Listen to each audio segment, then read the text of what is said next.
The moment Lucian Moretti pressed that gun against Vivian's pregnant belly, he wasn't just threatening one woman. He was declaring war on the one man in America nobody with a functioning brain cell would dare provoke. Lucian smiled at her swollen stomach like it was a gift he intended to destroy. His finger tightened around the trigger, cold, deliberate, enjoying every second of it. And somewhere in the darkness behind him, a door exploded off its hinges. But we're getting ahead of ourselves.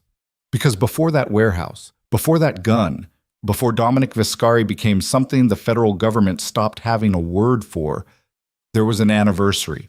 There was a marble floor covered in blood, and there was a wife who disappeared without leaving a single word behind.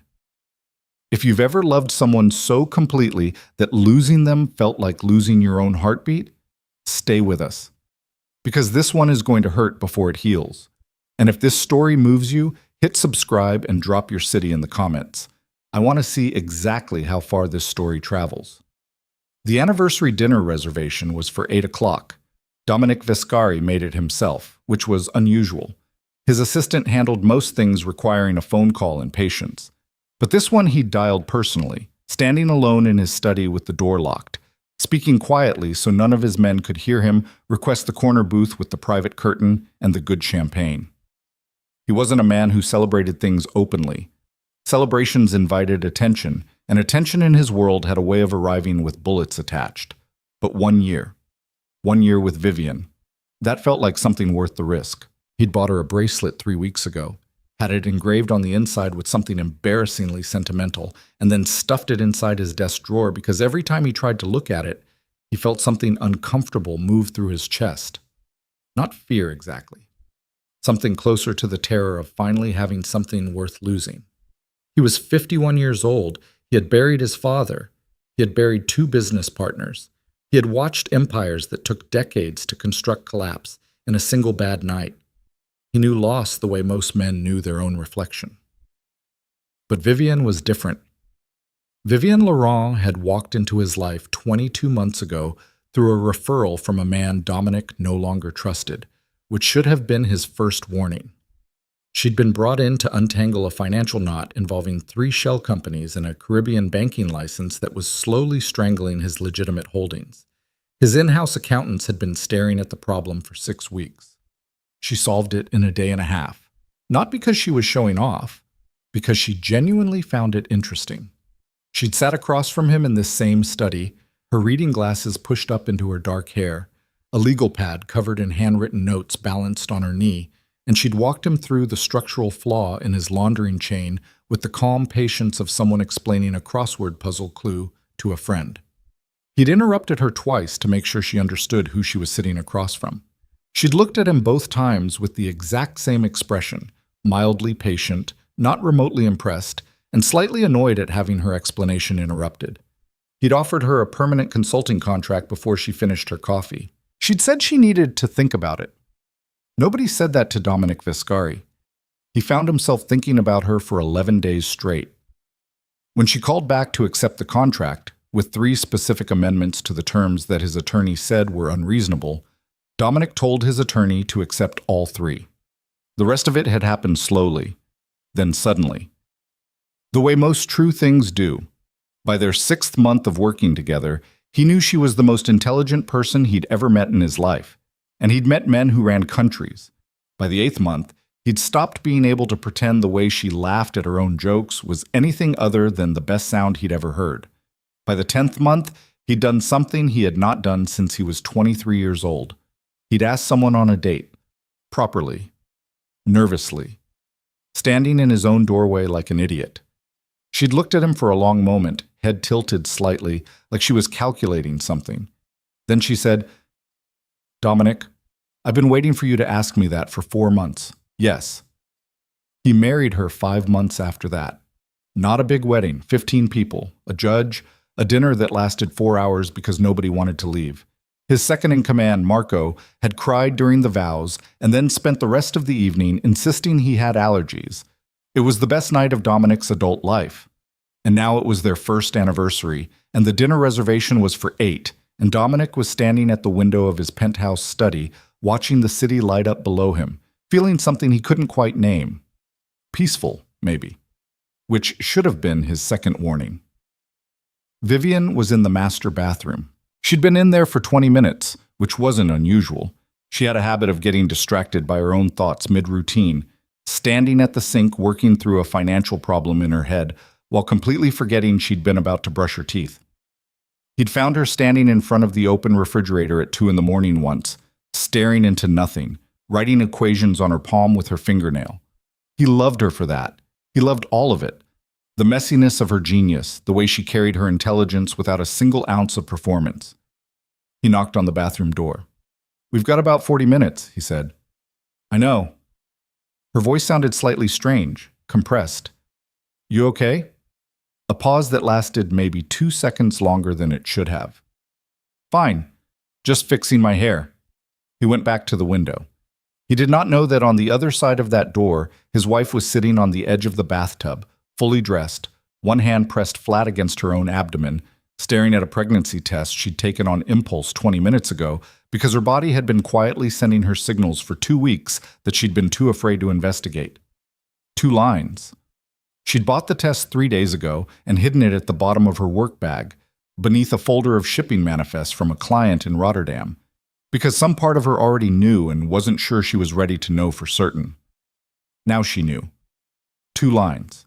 Vivienne Laurent, who could reconstruct an international money laundering network from a single anomalous wire transfer, who had once identified tax fraud through a rounding error in a decimal that every auditor before her had dismissed as a typo, who approached every problem in her life with systematic, clear-headed analysis. Sat on a bathtub and completely fell apart. Not from grief. From a love so sudden and overwhelming she couldn't breathe through it. A baby. Their baby. She pressed her fingers against her mouth and let herself feel it for exactly 90 seconds. The joy, the terror, the image of Dominic holding an infant in those enormous, careful hands. The image of a child growing up in a world built from violence and sacrifice and blood. Then her analytical mind clicked back on. And the joy curdled. She knew Dominic's world. She knew it better than most of his own lieutenants, because she'd spent 22 months studying its financial skeleton. She knew exactly how many enemies he had and exactly what those enemies were capable of.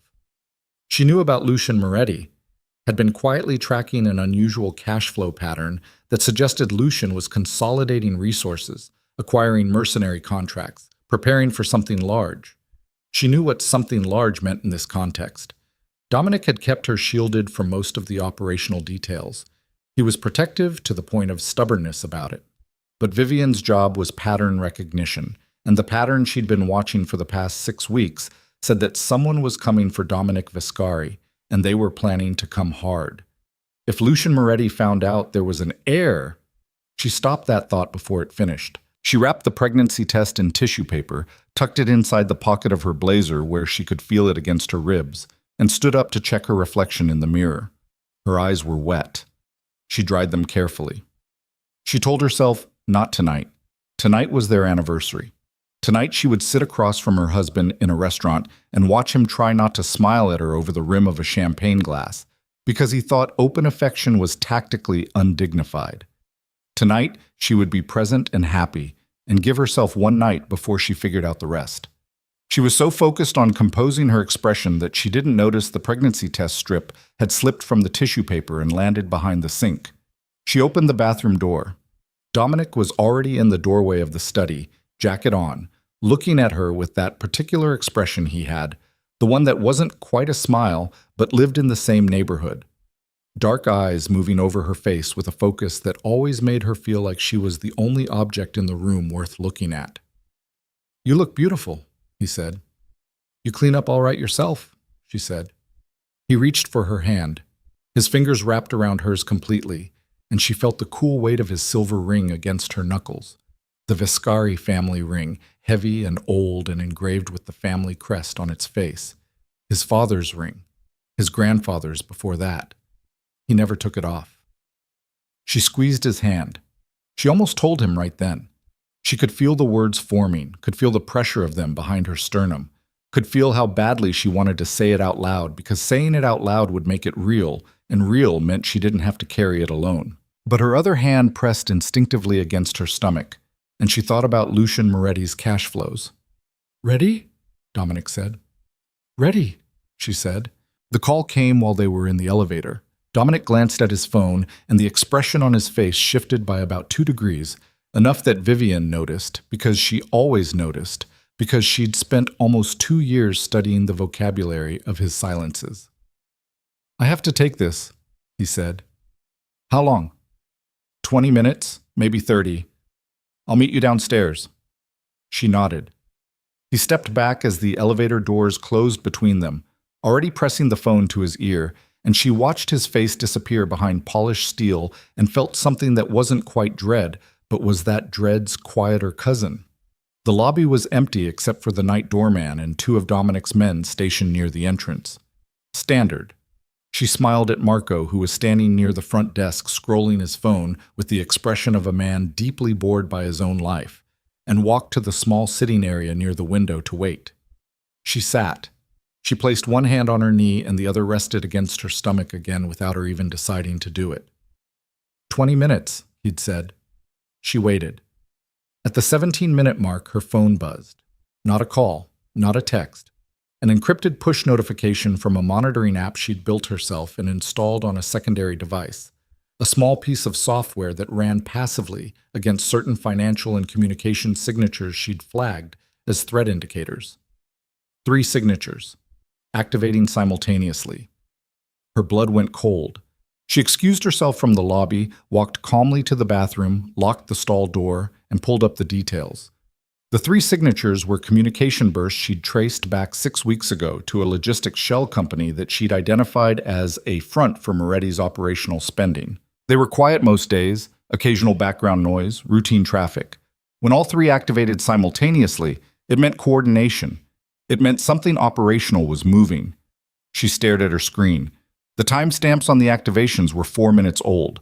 4 minutes ago, something had started moving. Her hands were shaking. She pressed them flat against her thighs and breathed through it. Think. She was good at thinking. Thinking was what she did.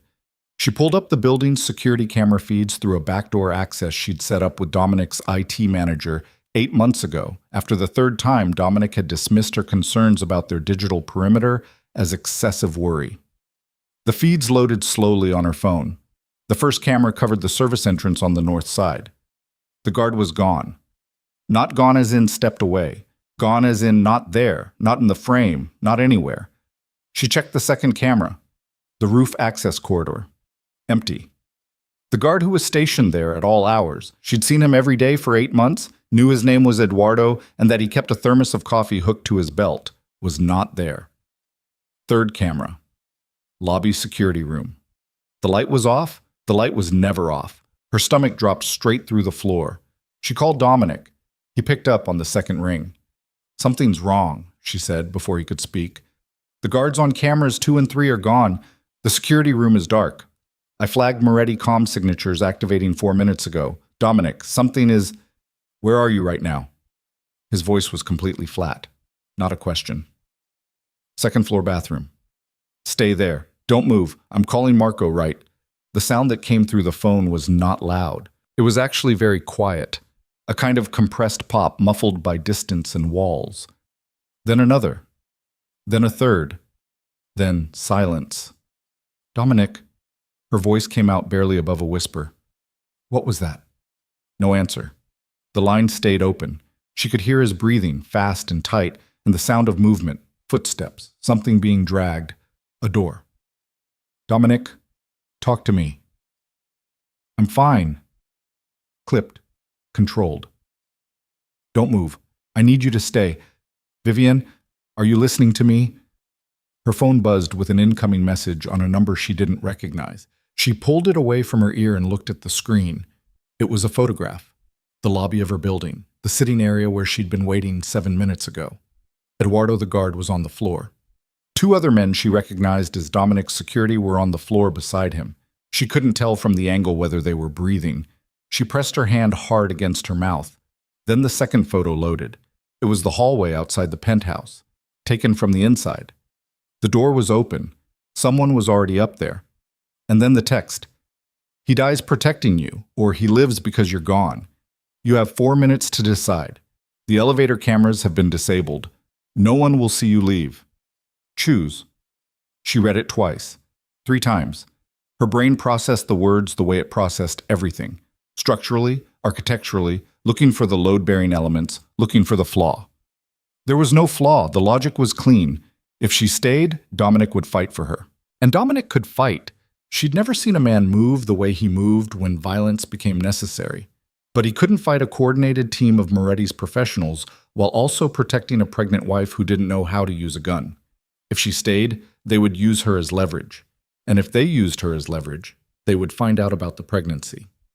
And if they found out about the pregnancy, she stopped herself there. She thought about the ring on Dominic's finger, the weight of it, everything it represented. 4 generations of Viscari men who had built something that outlasted all of them. She thought about the baby that was barely 8 weeks old and already the most important thing that had ever happened to her. She thought about Dominic's voice on the phone. "Don't move, stay there, I'm coming." She thought about what he would do if he lost both of them at once. She put the phone in her pocket. Her hands had stopped shaking. That was the thing about Vivian that nobody who hadn't spent real time with her understood. She fell apart quietly, in private, for exactly as long as she could afford to, and then she stopped and she worked. She had built something over the past 8 months that nobody else knew about. Not even Dominic. Because Dominic's protection of her had always been physical, guards, cameras, protocols, and she understood that physical protection had a ceiling, and above that ceiling was information, and information was her domain. She had a go bag. Not in the apartment. She wasn't naive enough to assume the apartment would always be accessible. It was in a locker on the B2 level of the building's parking structure. She'd put it there 6 weeks ago, when the Moretti signatures had first started worrying her. A small duffel, cash, 2 prepaid phones, a USB drive with encrypted files, a change of clothes, a name and address in Philadelphia written on a card in her own handwriting that she'd memorized and then kept anyway, because sometimes the physical object of a plan was steadier than memory. She knew this building's maintenance infrastructure intimately. She'd requested the blueprints under a pretext 6 months ago and studied them the way she studied everything, completely, thoroughly, with an attention to the parts everyone else ignored. The maintenance tunnels ran beneath the building. The B2 entrance to them was 20 feet from her locker. She took one breath. She thought, "I will come back for you. I swear to you I will find a way to come back." She did not allow herself to think about his face. Not yet. She left the bathroom. She walked toward the stairwell. She did not look back. Dominic reached the bathroom 3 minutes and 40 seconds after the line went dead. The stall was empty. The door was unlocked. He stood in the center of that small white room and looked at the empty stall and felt something happen to him that had never happened before in 51 years of living. Something went out of him, some fundamental underpinning, like a structural beam pulled from a building that doesn't collapse immediately, but is already collapsing. Marco appeared in the doorway behind him. "She's not on any camera," Marco said carefully. "The maintenance level feeds are down, but there's no blood." "Dom, there's no blood anywhere." Dominic didn't move. "She got out," Marco said, quieter. "She found a way out." Dominic's hand moved to the silver ring on his finger, an unconscious motion. He pressed his thumb against the face of it, the Viscari crest, worn smooth at the edges from decades of exactly this gesture. "She left," he said. Not an accusation, just the shape of a thing. "Dom, get the car. I need to clear the penthouse before Lucian's second team. Already handled. Rafael's team swept it. Lucian's men they're handled." Dominic turned and walked out of the bathroom without another word. He walked back up to the penthouse through 17 floors of his own building and stood in the master bathroom where she'd gotten ready an hour ago, and he didn't know why he went there first. Maybe because her perfume was still in the air, the expensive one she wore for good occasions. He looked at the bathroom counter, her side of it, which was always controlled chaos, 4 different moisturizers, a stack of hair clips, her reading glasses in their case. He looked at the space behind the sink where something white had caught the edge of the light. He reached down and picked it up. A strip. Thin white paper with 2 faint pink lines. He held it carefully, the way you'd hold something fragile and precious and unexpected. He stared at it for a long time. And then he understood why she'd gone. Not because she was running from him, because she was protecting something that was also his. His chest felt like a fist had gone through it and grabbed his heart directly. He pressed the back of his wrist against his mouth. A father. He was going to be a father. And his wife was out there alone in the dark, pregnant and terrified and convinced that disappearing was the only way to keep their child alive. And she had no idea, she had absolutely no idea, that there was nothing on this earth that would stop him from finding her. Nothing. He opened the hidden compartment in the base of his family ring, a space so small it could barely hold a folded card. He'd kept documents there before. Emergency contacts. A key. He folded the pregnancy strip with extraordinary care. He pressed it inside. He closed the compartment. He looked at himself in the mirror for a moment. The man looking back at him didn't look like grief. He looked like something that had just found its direction. "Marco," he said, without raising his voice. Marco appeared in the doorway within seconds, because Marco always knew when to be within earshot. "Find her," Dominic said. His voice was very quiet. That particular quiet that the men who worked for him had learned over the years was more serious than any shout. "Find her before Lucian does." The first 48 hours, Dominic didn't sleep. Not because he couldn't. Because sleeping felt like permission, like agreeing that time could pass without him watching it, that the world could keep moving while Vivian was somewhere out in it, cold and alone and carrying something that belonged to both of them. Marco understood this without being told. He kept the coffee coming, and he kept his opinions to himself, which was the most useful thing he could have done. The penthouse had been swept twice.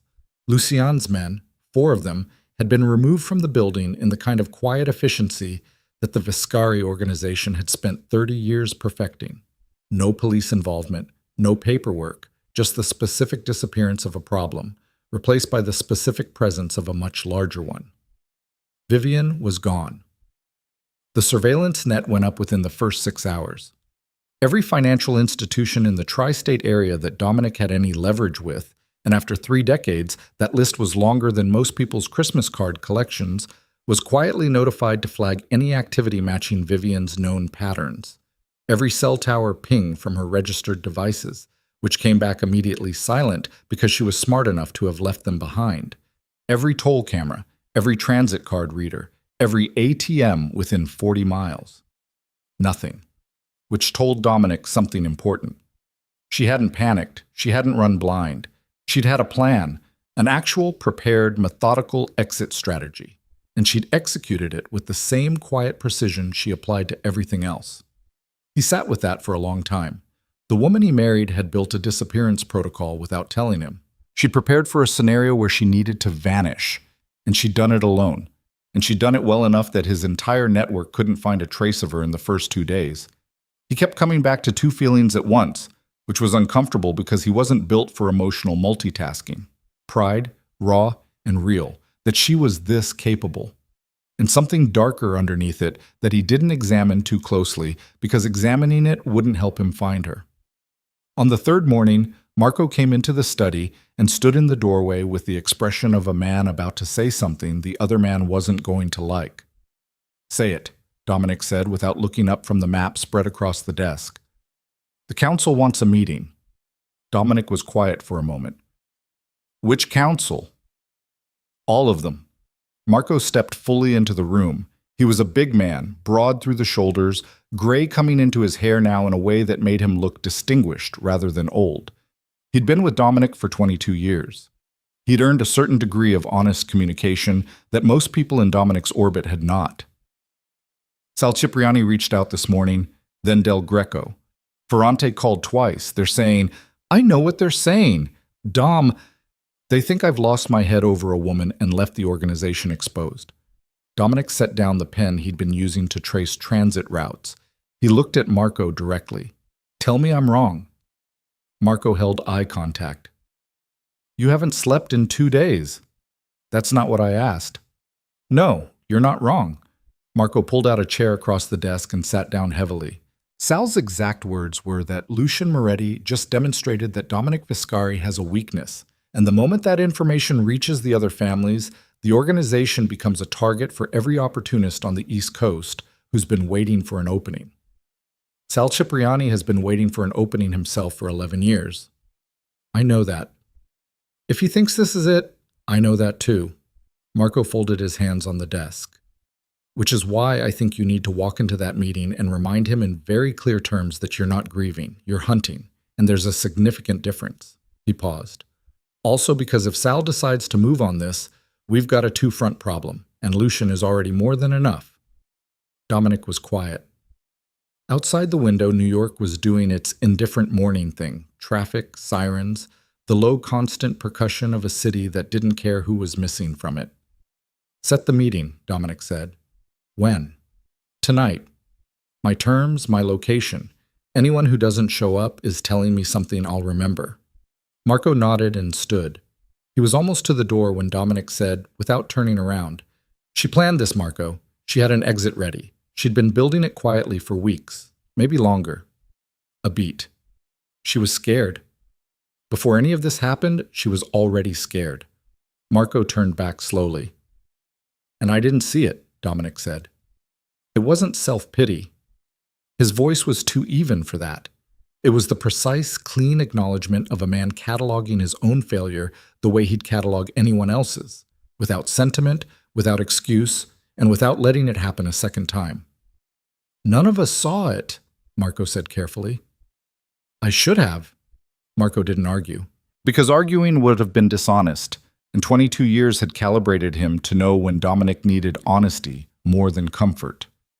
"The meeting," Dominic said. "Tonight." The meeting convened at 9 in the evening in the private dining room of a restaurant in Midtown that Dominic owned through 4 layers of corporate structure. 7 men around a table that could have comfortably seated 12. The empty chairs were a deliberate statement that everyone in the room understood. Salvatore Cipriani arrived last, which was itself a statement, a small, deliberate test of how Dominic would react to the disrespect. Sal was 63 years old, heavy through the middle, with the kind of face that looked cheerful at rest and murderous when he wanted something. He ran 3 significant revenue streams in Brooklyn and had been quietly resentful of Vescari's dominance for longer than Dominic could remember. He sat down without apologizing for his lateness. Dominic let that sit for exactly 3 seconds, enough to register, not enough to escalate, and then started talking. "Lucian Moretti moved against my household 6 days ago," he said. "He killed 4 of my men. He breached a secured residential facility. He failed." He looked around the table. "He failed because he underestimated my wife. Not me. Her." A particular silence followed that. Del Greco, to Dominic's left, was a careful man who survived by reading rooms well. He was reading this one. "The question on the table," Dominic continued, "isn't whether my house is stable. It is. The question is what we do about a man who's demonstrated he's willing to move against a civilian family member, because that move wasn't just against me." He let that land. "It was a precedent." Sal Cipriani shifted in his seat. "The way I heard it, your wife is gone." "Correct." "Voluntarily." "Correct." Sal spread his hands in a gesture of theatrical bewilderment. "Then I'm struggling to understand what exactly we're being asked to do here, Dominic. You've got a domestic situation and a rival who got bold. That's not a council matter." "I didn't ask you here to vote on my domestic situation." Dominic's voice didn't change temperature. "I asked you here to inform you that I'm going to war with Lucian Moretti, and I expect no interference from any party at this table, financial, logistical, or informational, while I do it." The room went quiet in a specific way. Sal's jaw tightened. "That's a demand?" "It's a description of what's going to happen." "Lucian has relationships in this room." "I know that." Dominic looked at Sal directly. "Which is why I wanted to have this conversation in person, so there's no confusion later about what I said and what I meant." Sal leaned back in his chair. His cheerful face was doing the murderous thing now. "You're threatening people at your own table." "I'm clarifying positions." Dominic picked up his water glass, took a sip, set it back down. "If Lucian has a friend in this room, that friend needs to consider whether that friendship is worth what it's going to cost them in 3 months. Because in 3 months, Lucian Moretti will not be a man anyone can afford to know." Another silence. It was Del Greco who broke it. "The Moretti organization has expanded significantly in the last quarter. There are 12 new crew operations we've identified in 15, Dominic said. Del Greco blinked. We counted 12. You missed 3. 2 in South Jersey, 1 operating out of a transport hub near Wilmington. He set a single folded sheet of paper on the table and slid it toward the center. My wife identified the expansion pattern from Shell Company filings 6 weeks ago. She flagged it as pre-offensive consolidation. She was correct. Nobody reached for the paper immediately. They were all looking at Dominic with a slightly different expression than they'd walked in with. Sal Cipriani was looking at it too. 6 weeks ago, Sal said slowly. 6 weeks ago. And you didn't share this information with the council. My wife's analysis is not council property. A pause. But I'm sharing it now as a professional courtesy, so nobody at this table can claim later that they didn't see what was coming. It was a masterful piece of positioning, and every man in the room knew it.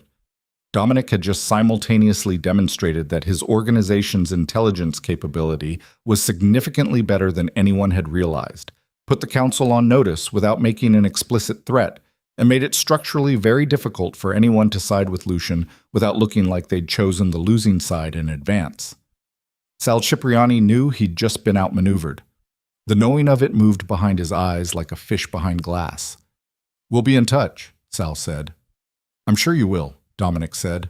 Sal Cipriani made a phone call at 11:47 that evening from a burner he kept in the lining of his car door. Dominic's surveillance team had a tap on Sal's communication patterns within 6 hours of the meeting. Not his phones, because Sal was careful with phones, but his patterns. The restaurants he called from. The intermediaries he used. The call was 14 seconds long. That was enough. At 1 in the morning, Marco sat across from Dominic in the penthouse study and said, with the careful delivery of bad news that long friendship requires, Sal called Lucian. Dominic said nothing. Not directly, 2-step relay, but it traces back. Still nothing. He told him you're personally leading the search, that you're not delegating, that you're... Marco stopped. That you're not functioning at capacity. Dominic's thumb moved to the face of his ring. Sal always was optimistic, he said. Dom, if Lucian knows you're personally out of position, then Lucian will accelerate. He stood up. Which means wherever Vivian is, she has less time than we thought. We stop looking for her through financial channels. Lucian will be doing the same thing, and he has more people on it. We need to think like she thinks. Marco frowned. What does that mean? It means she didn't run randomly. She ran toward something.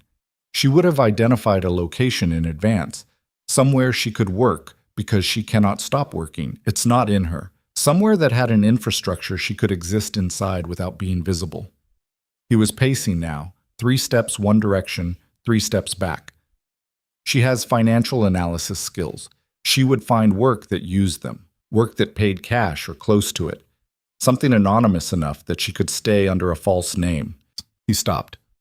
Warehousing, logistics, shipping. She spent 4 months auditing freight companies last year for 3 different clients. She knows that infrastructure. Marco was quiet for a moment. That's a lot of warehouses. Start with the corridor between New York and Philadelphia. That's where she'd go, not too far. She'd want to feel like she could get back quickly if she needed to, and not somewhere small. She'd want density, enough people moving around that one more face doesn't register. He sat back down. Pull every logistics company that's posted a contract auditing position in the last 6 months.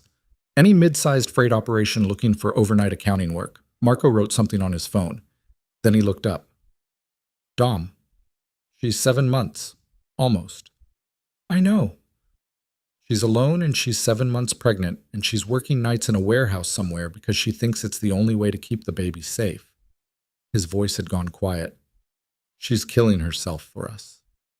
Dominic was looking at the ring. I know, he said again. His voice was flat in the way things go flat when pressure is the only thing holding them together. That's why we find her first. Philadelphia hit Vivian in the face like a cold, wet towel the moment she stepped off the regional rail at 30th Street Station. She'd been traveling for 9 hours by the time she arrived. 2 buses, One rail connection, a cab paid in cash to a neighborhood she'd picked from a city infrastructure report she'd read 2 years ago for a client doing real estate due diligence. Industrial. Dense enough. The kind of neighborhood that asked no questions because it had stopped expecting answers. The apartment she'd rented, cash first and last, from a landlord who had the practiced incuriosity of a man who'd rented to a lot of people who preferred not to be found, was on the third floor of a narrow brick building that smelled like old radiator heat and someone else's cooking. 2 rooms. One window facing the alley, a bathroom where the tile grout had seen better decades. She sat on the edge of the bare mattress in her coat for 20 minutes before she moved again. She didn't cry. She'd already cried. On the second bus. In the dark. With her forehead against the cold window glass. She'd given herself exactly as long as the bus ride lasted, and then she'd stopped. She had things to do. The prepaid phone she'd pulled from her go bag had a list of logistics companies she'd compiled 3 weeks ago. She'd built the list without letting herself think about why she was building it. The way you maintain a fire extinguisher without wanting to believe you'll use it. Cover name already decided. References fabricated from a template she knew could withstand a surface-level background check. A work history that was almost entirely true except for the names and company identifiers. She got the warehouse job on her 4th call. The hiring manager sounded tired and slightly desperate. They'd had 2 overnight auditors quit in the same week, he said, and the quarterly compliance window was closing. Could she start Monday? She started Monday. The work was familiar enough to be stabilizing. Inventory discrepancies, shipping manifests, carrier liability documentation. The kind of thing she could do in her sleep, which was good because she was doing it on very little sleep. In a folding chair at a wheeled cart in the back section of a warehouse the size of 4 city blocks, wearing 3 layers because the heating system was insufficient and her body was using a lot of its own resources for something other than temperature regulation. She was 26 weeks pregnant when she arrived in Philadelphia. She was almost 32 weeks by the time the accounting pattern appeared. She almost missed it. That was the part that would horrify her later, how close she came to missing it. Her eyes had gone over the same column of figures in a carrier account summary 3 times without the anomaly registering, because she was tired and her feet hurt, and the baby had been pressing against her ribcage in a way that made it difficult to take a deep breath. The 4th time she looked at it, something clicked. It wasn't a large discrepancy. It was almost insultingly small. A recurring decimal rounding in a set of freight invoices across 6 consecutive billing cycles that created, in aggregate, a floating transfer to a secondary account that would look like noise to anyone who wasn't specifically looking for it. Vivian was, by nature, specifically looking for everything. She straightened in her chair. Her hand went to her stomach, the way it did when her brain was working hard, like her body wanted to share the information directly. She ran the calculation again. The pattern was hers. Not literally hers. She hadn't built this particular system, but it used a structural architecture that she'd developed 3 years ago for a client who had needed to move funds through a supply chain with plausible deniability. She'd written the methodology. It existed in one document that she had kept encrypted on a private drive and shared with exactly 3 people, her client, her attorney, and Dominic, because Dominic insisted on knowing the methodologies she built in case they were ever used against his organization. The client she'd built it for had later been arrested.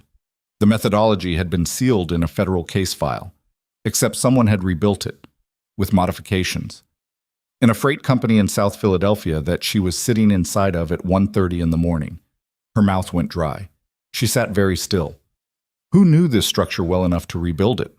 Her client, who was currently in federal custody? Her attorney, who was retired? Or someone who had accessed the sealed case file, which required either federal clearance or the kind of relationships with federal officials that only certain kinds of organizations maintained, the kind of organization that was currently trying to find her. She'd embedded a ghost signature in the original methodology, a tiny, non-functional element that served no operational purpose, but that she'd included as a marker, the financial equivalent of an artist's hidden initials. It was in the pattern in front of her. Someone had found her original methodology, rebuilt it with modifications, and deployed it, and she was sitting inside the company running it. She looked at the exit door 30 feet to her left. She looked at the clock on the wall above the shipping coordinator's empty station. 1:43 in the morning. She began, very slowly and very carefully, saving copies of everything she'd touched to the encrypted USB drive she kept in her coat pocket. Her hands were not shaking. She made them stop. The saving process took 4 minutes. In those 4 minutes, the warehouse floor was quiet, except for the distant sound of a forklift running in the South Bay and the specific silence of a large industrial space at night. She was 30 seconds from finished when the door at the far end of the warehouse opened. Not the regular entrance, the maintenance entrance, the one that wasn't supposed to be used after midnight. She didn't look up immediately. She made herself continue the save process for the remaining 30 seconds, an act of will that cost her something, and then she calmly closed the laptop, set it to sleep, and leaned back in her chair the way someone would lean back after a long stretch of focused work. Then she looked. 3 men, not warehouse personnel. She knew every overnight worker in this facility by now, the names, the faces, the routines. These were not them. They were wearing civilian clothes, and they were moving with the particular deliberate quiet of people who believed they were not being observed. The one in front was scanning the floor. His eyes reached her section. He stopped. They looked at each other across 200 feet of concrete floor and industrial shelving. And in that moment, Vivian understood that her 6 months of careful invisibility, every early morning, every painful night shift, every lonely hour in that apartment with the bad tile grout, had just run. She ran. Not the way frightened people run, blind, loud, crashing into things. She ran the way she'd been mentally rehearsing for 6 months without admitting to herself that she was rehearsing. Left out of her chair before the man across the warehouse had fully registered what he was seeing.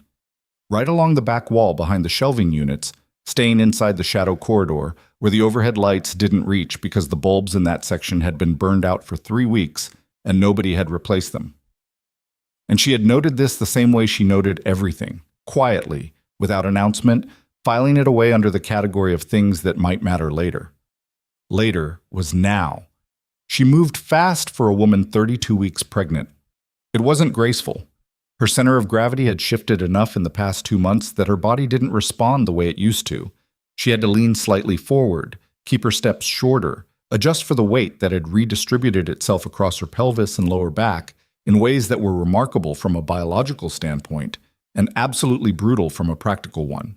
But she moved, and she stayed quiet doing it, which mattered more.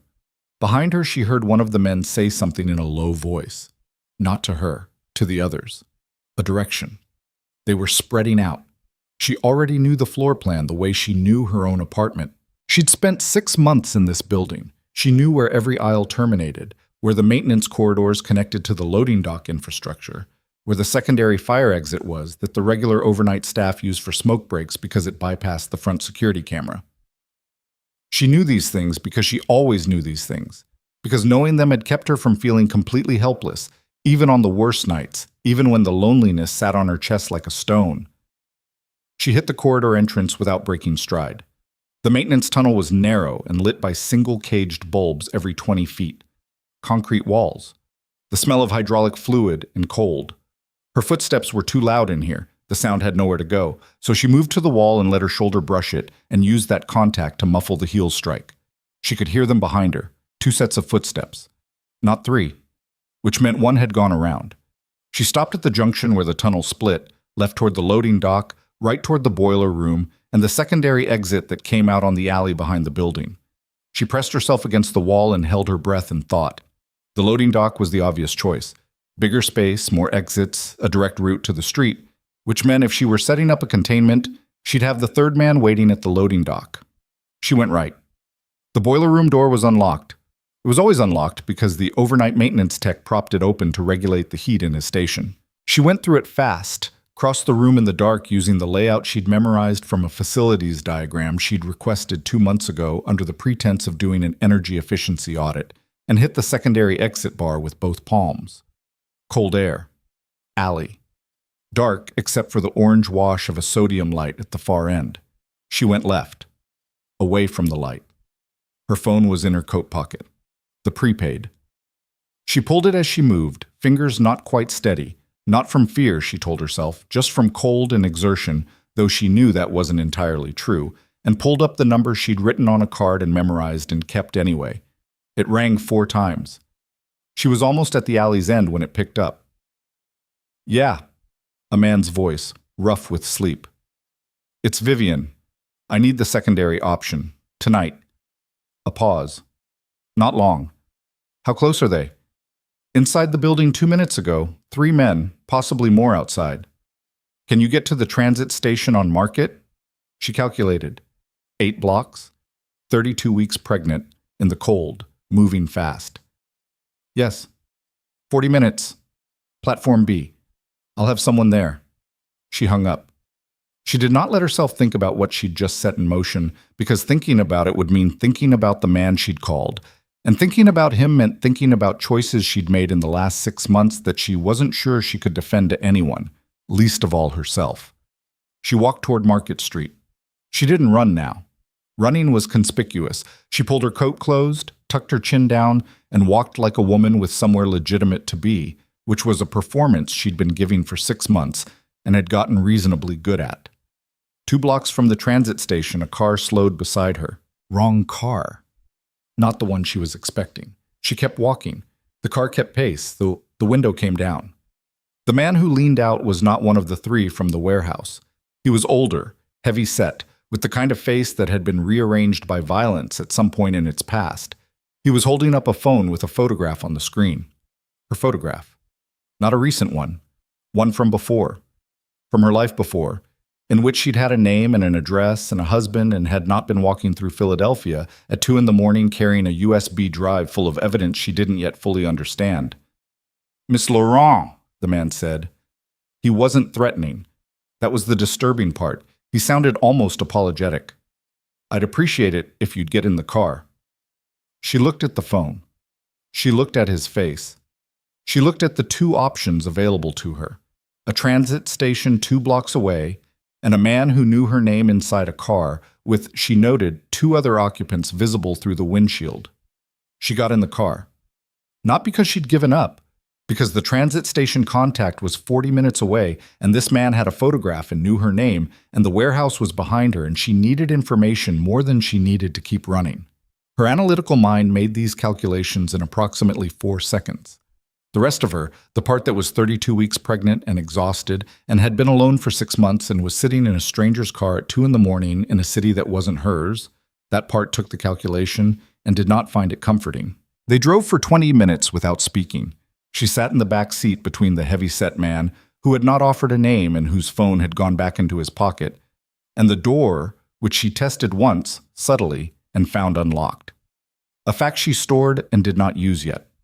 The car stopped in front of a row house in a neighborhood she didn't immediately recognize. South Philly, she thought. The brick had that particular vintage. She was brought inside through a side entrance. The interior was cleaner than the outside suggested. A small living room, furniture that was deliberately anonymous, the kind of setup that said safe house without advertising it. A lamp in the corner, a space heater running. A man was sitting in the chair across from the couch. Vivian stopped in the doorway. She knew this face. She'd seen it in financial documents, in the ownership papers for 3 holding companies she'd traced back 11 months ago during routine due diligence work. She'd flagged the name to Dominic as a person of interest in a possible money laundering chain running through a legitimate import business. Dominic had told her not to pursue it. She'd thought that was unusual at the time. He generally wanted her to pursue everything.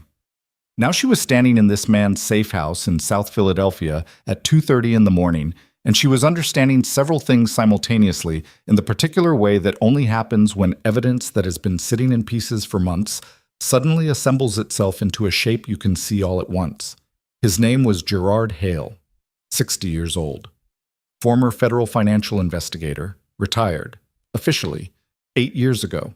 Currently operating as a private consultant, according to his public profile. According to the ownership chains she'd traced, currently operating as the financial architect for at least 2 criminal enterprises, one of which had connections to Lucian Moretti's expanding organization. He looked at her with the expression of a man who was used to rooms going quiet when he entered them. "You've had a difficult night," he said. "Sit down."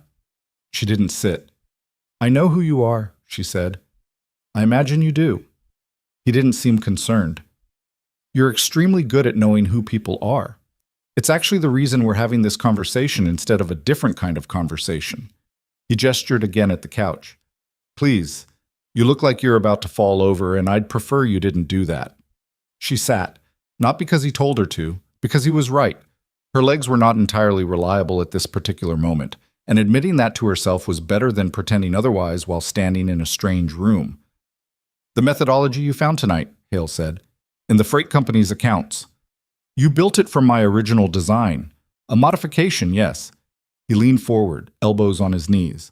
The ghost signature you embedded. We knew it was there. We left it. She went very still. We left it, he said again, making sure she'd heard it correctly. Because we needed you to find it. The room did a slow rotation in her perception that had nothing to do with her physical state. You needed me to find it, she said carefully. We've been trying to build a case against Lucien Moretti for 4 years. Financial case, not operational. We don't want him arrested for violence, Miss Laurent. Violence charges disappear. We want him gone through his money, permanently. Hale's voice was patient, almost professorial. The problem is that his financial architecture is extraordinarily sophisticated. The man who built it learned from someone who doesn't exist in any official record. She heard the implication before he said it. He learned from your original methodology, Hale said, the one sealed in the federal case file. That file should be inaccessible. It should be. He let the should be sit in the air between them. Someone with access to sealed federal evidence provided Moretti's people with your methodology. That someone is inside the federal system, which is why we can't build our case through official channels. He paused. Which is why we needed the best financial forensic analyst we could find, unofficially, off the record. Another pause. Which is why we arranged for that particular freight company to post a contract auditing position 6 months ago. The silence that followed was very long and very complete. Vivian sat with it. She was processing the information the way she processed everything, structurally, looking for the load-bearing elements, looking for the thing that held the rest of the weight.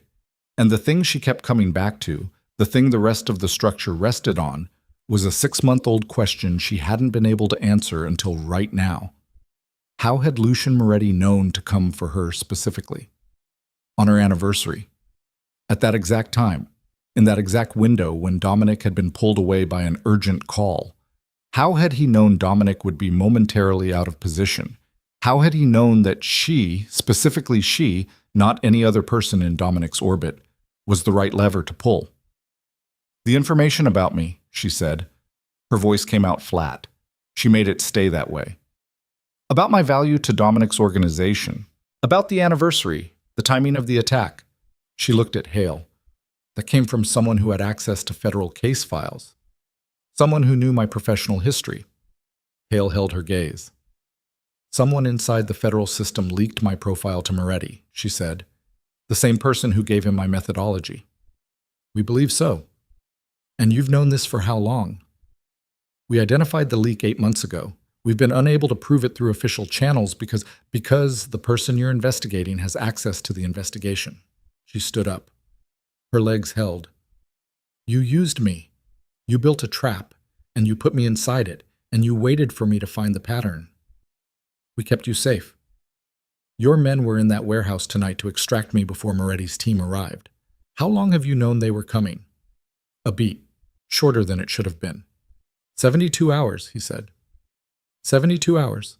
She repeated it slowly. For 72 hours you knew Moretti's team had my location, and you let me continue working. We needed you to complete the documentation. I am 32 weeks pregnant. Her voice did not rise. It dropped, low and very controlled and more frightening for it. You kept that information from me for 72 hours. Hale had the decency to look uncomfortable. The extraction plan was solid. Tonight's team spooked 3 men through a maintenance entrance instead of containing them before they reached the floor. She pressed her hands flat against her thighs. I ran 2 blocks through South Philadelphia in the dark. Alone. Silence. I want the full file, she said. Everything you have on the leak. Every financial record you've collected on Moretti's network. Every communication you've intercepted. She looked at him steadily. and I want it tonight. Miss Laurent, you needed me to find that pattern. I found it. I also copied it, all of it, to my own drive before I left that building, which means the documentation you need exists in one place right now, with me. She waited. So we can discuss terms, or you can explain to your superiors why the only person capable of building you a prosecutable financial case against Lucian Moretti walked out of this room. Hale studied her for a moment. Then, slowly, he reached for the laptop on the table beside his chair. There's one more thing, he said. Something in his voice changed. Not much. Enough. She watched him. He turned the laptop to face her. On the screen was a surveillance photograph. High quality. Time-stamped 48 hours ago.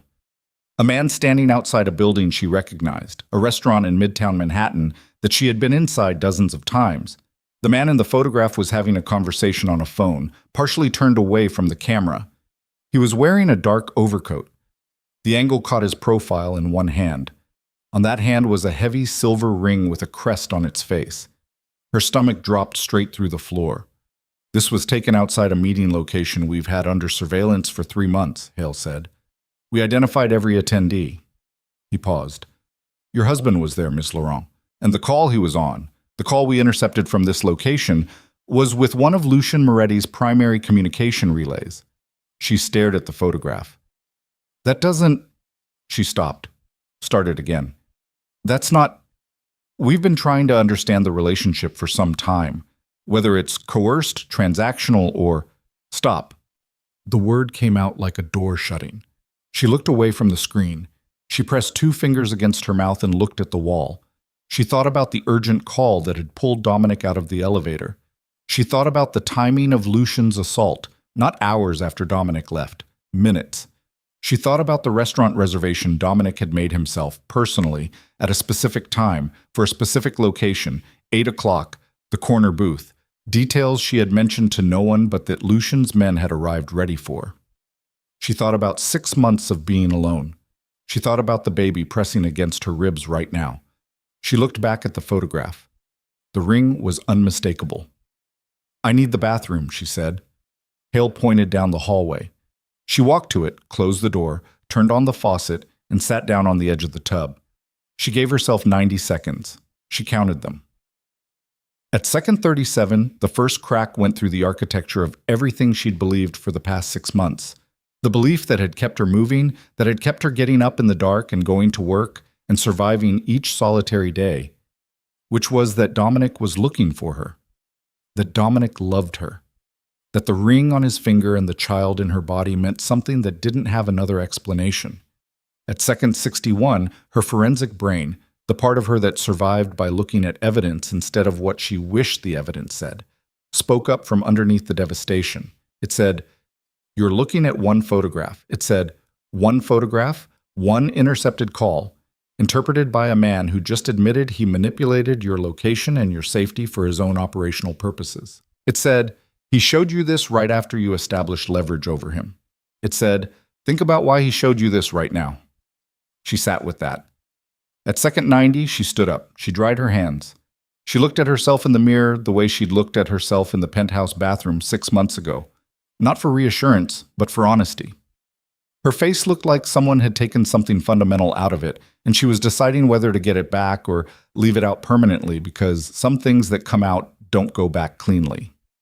She had 2 possibilities. The first, Dominic had been in contact with Moretti's network. For reasons she didn't yet understand, through channels she hadn't identified, her husband had a relationship with the man who had tried to kill her. The second, Gerard Hale had just shown her a fabricated or miscontextualized piece of evidence at the exact moment she'd gained leverage over him, for the purpose of destabilizing her enough to change the negotiation dynamic. Both possibilities were real. Both had evidence for them. Both were unbearable in different ways. And she couldn't know which was true from inside this bathroom. She needed more information. She needed the full file he'd offered. And she needed to get it without letting Hale see that the photograph had done anything to her. Because the moment he understood how precisely he'd hit the target, she'd lose every inch of ground she'd just taken. She breathed. She opened the bathroom door. She walked back into the living room with the face of a woman who had gone to the bathroom to collect herself and had collected herself and was now ready to continue a professional negotiation. Hale was watching her when she came back in. "The full file," she said. "Everything. And I want independent access, not a curated package. I want the raw material." "That's a significant ask. You built a 6-month operation around getting me into that warehouse. What I'm asking for is proportionate to what you already spent." She sat back down. "And I want to know exactly how you obtained that photograph and what the full context of that intercept is. Every word, every timestamp." Hale studied her for a moment that lasted too long. "You're not going to fall apart on me," he said. It wasn't quite a question. "Mr. Hale," she said, "I've been working 12-hour overnight shifts in an industrial warehouse at 32 weeks pregnant, in a city that isn't mine, under a name that isn't mine, for 6 months. She held his gaze. "I fell apart in October. I'm done with that part." Something shifted in his expression. Not respect exactly. Recognition. He opened the laptop fully and turned it toward her. "Start with the financial records," he said. "I'll have the intercept transcripts pulled in 20 minutes." She pulled the laptop closer. Her hands were completely steady. Inside her coat pocket, the USB drive pressed against her ribs like a second heartbeat. She had the only complete copy of the freight company documentation. Hale knew it. She knew he knew it. And she knew that whatever was in this file, whatever truth or fabrication it contained about the photograph of her husband, she was going to need every piece of information available before she made any decision about what it meant. Because she had made one decision in that bathroom that was not analytical and not strategic and not based on evidence. She had decided that until she saw proof she could not argue with, not a photograph, not an intercept, not a story told to her by a man with his own agenda, she was going to believe in Dominic Viscari. Not because she was naive, because she knew him. Because she had spent 22 months watching him move through a violent world, and she had learned to read him the way she read financial documents, not the surface presentation, but the underlying architecture, the structural choices that revealed intent. And the architecture of Dominic Viscari. Underneath everything he'd built and everything he'd done to build it was a man who protected what was his with a completeness that bordered on terrifying. She was his. This baby was his. She scrolled to the first financial record. She started reading. Behind her in the hallway, she heard Hale make a quiet call, 2 sentences, too low for her to catch fully, but she heard her own name and the word contained in something that might have been Northeast Sector, and understood that whatever was happening in New York was accelerating, and whatever was converging on this city was converging faster than Hale's operation had planned for.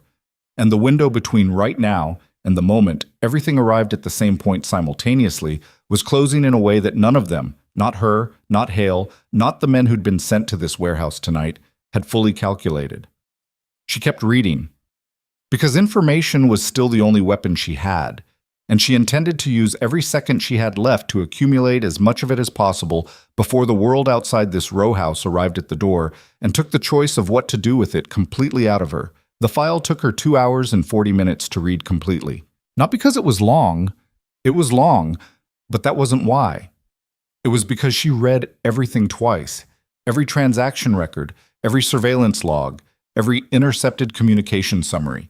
She read it the way she read everything that mattered, once for content, once for structure. The second pass was always more important.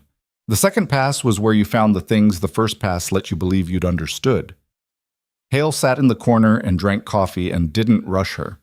The intercept transcripts arrived at the 40-minute mark, printed and placed beside the laptop without comment. She read those twice as well. At the 2-hour and 30-minute mark, she found it. The photograph of Dominic had a timestamp, 11:52 p.m., 3 nights ago. The surveillance log for that location noted that the building in question, a restaurant in Midtown that Hale's team had under observation, had hosted a meeting between 7 individuals, all identified, all logged. The intercept transcript for Dominic's call was time-stamped 11:47 p.m., 5 minutes before the photograph. She went back to the transcript. The call was logged as originating from a Moretti communication relay. That part was accurate. But the relay designation, She knew this because she had spent 6 months building a working map of Moretti's communication infrastructure from financial signatures. Was a secondary relay, not operational, not the relay used for active coordination. It was the relay used for intelligence gathering, the relay that people called when they were feeding information about Moretti to someone, not receiving it from him. She set the transcript down. She picked up her prepaid phone. She pulled up the number she'd dialed from the alley and called it again. It rang once. "You need to move the timeline," she said when it picked up. "Tonight. We're not ready for—" Moretti's team had my location for 72 hours before tonight's extraction attempt. They didn't move immediately, which means they were waiting for something. A trigger. Something that would tell them the window was optimal. She kept her voice low and even. "The financial consolidation I found in those freight records isn't preparation for a future move. It's the final stage of one already in progress. He's not building towards something. He's executing it." A pause. "How confident are you?" "The pattern matches every pre-execution signature I've ever documented. He's moving in the next 12 to 18 hours. Another pause, longer this time. She could hear something in the background. Movement, voices. "I'll make calls," the voice said. "Stay where you are." She hung up. Hale was watching her from across the room. "You called someone," he said. "Yes." "Who?" She looked at him. "Someone who's been feeding your relay information about Moretti for the last 4 months. Someone your team logged as a Moretti contact because you didn't look closely enough at which direction the information was flowing." She waited. "You've been surveilling your own asset."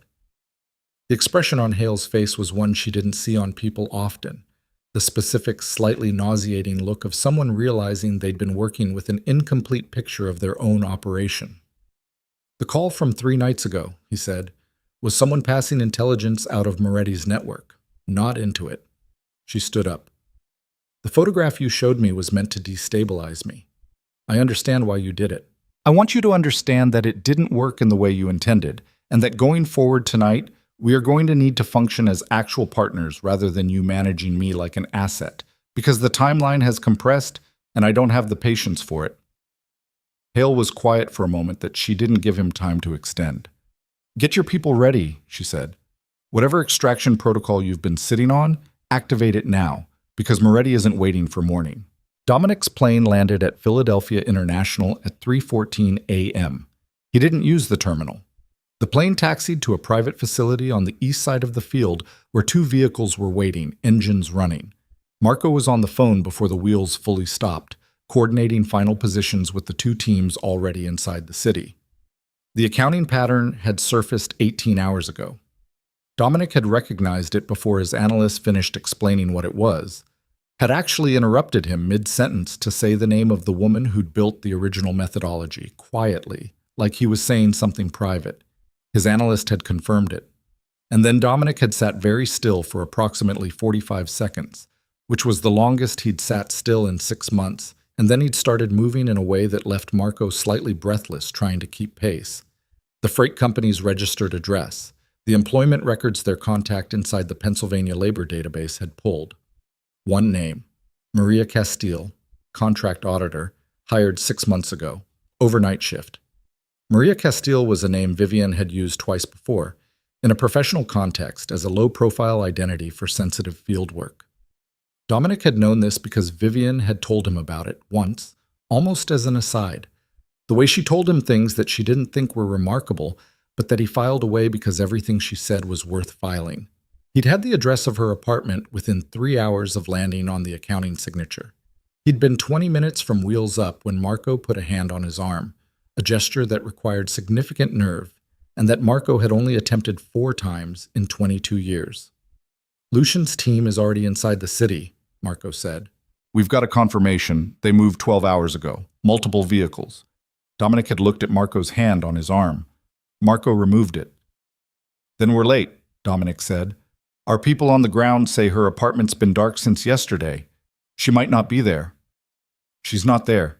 She burned the apartment when she ran from the warehouse. He was already moving toward the plane. She had a contingency. She always has a contingency." "Then where—" "I don't know yet." He stopped at the plane steps and turned back. "But Lucian doesn't know either." which means they're both looking, which means whoever finds her first.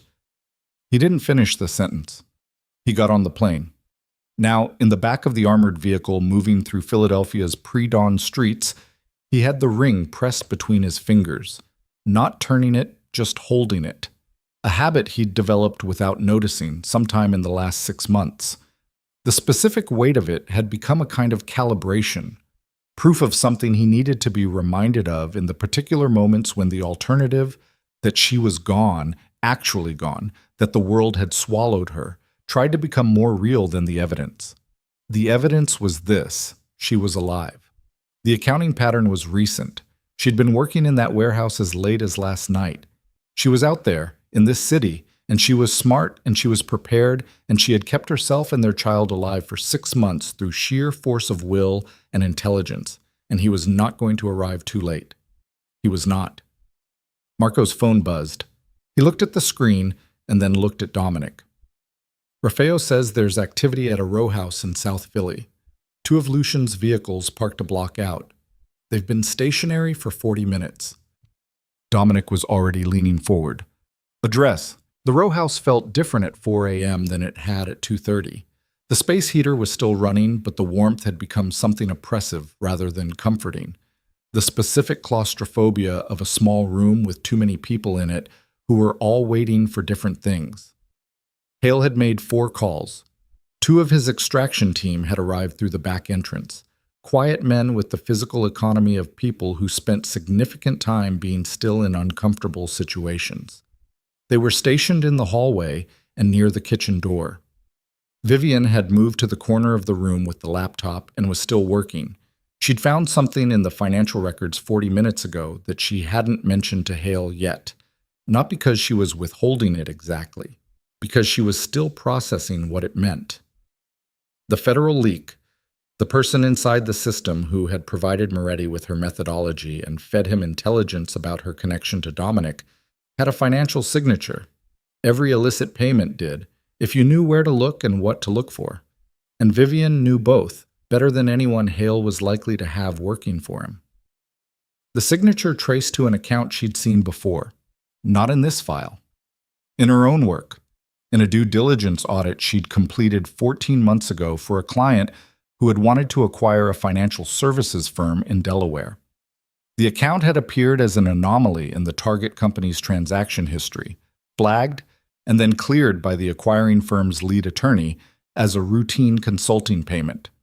She had the name of that attorney filed in a memory that did not lose things. The attorney's name was not relevant right now. What was relevant was the account number and the entity it traced to, and the fact that entity appeared in Hale's file as one of the 3 primary funding sources for the operation that had originally created the sealed case file containing her methodology. The circle was complete in a way that made her feel cold from the inside. The person who had built the case that sealed her methodology was the same person who had leaked it, which meant the case had been built for the purpose of sealing it, which meant someone had engineered the original prosecution as a container, a way to take her methodology out of circulation while simultaneously keeping it accessible to themselves. 14 months ago, before Dominic, before any of this, someone had been building toward this specific sequence of events for at least 14 months. She became aware that her hands had stopped moving over the keyboard. She made them start again. She heard Hale say something to one of his men in the hallway, a low exchange she couldn't fully catch, and then heard footsteps returning and then stopping. And then she heard something she wasn't supposed to hear because the room's acoustics bent sound in a way that the row house's builder had not intended, and Hale had not accounted for. She heard Hale say very quietly to the man beside him, "How much longer?" And the man said, 20 minutes, maybe less. And Hale said, "She needs to still be here when they arrive." Vivian's fingers went still on the keyboard. She did not look up. She kept her breathing even. She thought, there it is. She was not the subject being extracted. She was the bait. The full picture assembled itself in approximately 3 seconds, and it was not a picture she enjoyed looking at. Hale's operation needed Moretti to come to her, not to find her at the warehouse. That had been a miscalculation, Moretti moving faster than expected. The plan had been for Moretti's team to locate her here, in a controlled environment, where Hale's team could take them in the act of, what? Attempting to harm a federal material witness? Kidnapping? Something that would generate an arrest that could be leveraged into testimony, that could be leveraged into the prosecution Hale needed. She was the hook. She had been the hook from the beginning. The warehouse was real work. They genuinely needed the financial documentation. But the reason they'd needed her physically present in the city, physically locatable, physically findable by Moretti's network, was this. She closed the laptop. She stood up. "I need some air," she said, to the room. Hale looked over from the hallway. "It's not safe. I'm not going outside. There's a back room, isn't there? Through the kitchen?" She was already moving, the laptop under her arm, her coat on. "I need 5 minutes away from the screen." He watched her. She met his eyes with the face she'd been practicing for 6 months, calm, contained, slightly tired, not suspicious. He nodded to the man near the kitchen door. She went through. The kitchen was narrow and smelled like old coffee. The back room beyond it was a storage space, boxes, a second door that opened onto the building's rear entrance. She knew this because she'd noted the layout when she arrived, the way she noted everything. She moved to the rear door. She tried it. Unlocked. Of course it was unlocked. They needed her findable, not imprisoned. A locked door created a legal problem. An unlocked door that she didn't use created a perfect containment. She had approximately 90 seconds before Hale or his man came to check on her. She had the USB drive in her pocket. She had the prepaid phone. She had the financial documentation that constituted the only complete prosecutable record of Moretti's network structure. She also had something Hale didn't know she had, the name of the account holder behind the federal leak, which was not in his file because he didn't know to look for it, and which connected to a chain of entities that she hadn't finished tracing yet, but that she suspected, based on the architectural patterns, traced to something significantly larger than one corrupt federal employee. She opened the rear door. The alley was dark and cold and empty. She went through it. She was 4 blocks from the row house when the black SUV came around the corner in front of her. Not Hale's. She knew Hale's vehicles. She'd cataloged them when she arrived. This one had New York plates. She stopped. The vehicle stopped. The rear door opened. Marco got out. She stared at him. He stared at her. In 12 years of knowing Marco Gentili, not as a friend exactly, more as a permanent feature of her life's landscape, the way weather was a permanent feature, she had never seen him look like this. He looked like a man who had been awake for 2 days and had aged 5 years in the process, and was now standing in a Philadelphia alley at 4 a.m, looking at something he'd been afraid he might not see again. "Where is he?" she said. 2 minutes behind us. He wouldn't let me." Marco stopped. His voice had done something he clearly didn't intend. He looked away for a moment. "He wouldn't let me come ahead. I had to argue him into letting me get out of the vehicle first." She understood why. Dominic would want to see her himself, would not want to hear from someone else first that she was standing and breathing. "There are 2 of Lucian's vehicles 1 block north of a row house 4 blocks back," she said. "Hale's team is inside. Hale is federal intelligence, retired, running an off-book operation. I'll explain the rest later. Lucian's people are 20 minutes out, possibly less." Marco was already on the phone. "And Marco." She waited until he looked at her. "The photograph." Hale showed me a photograph of Dominic outside the restaurant.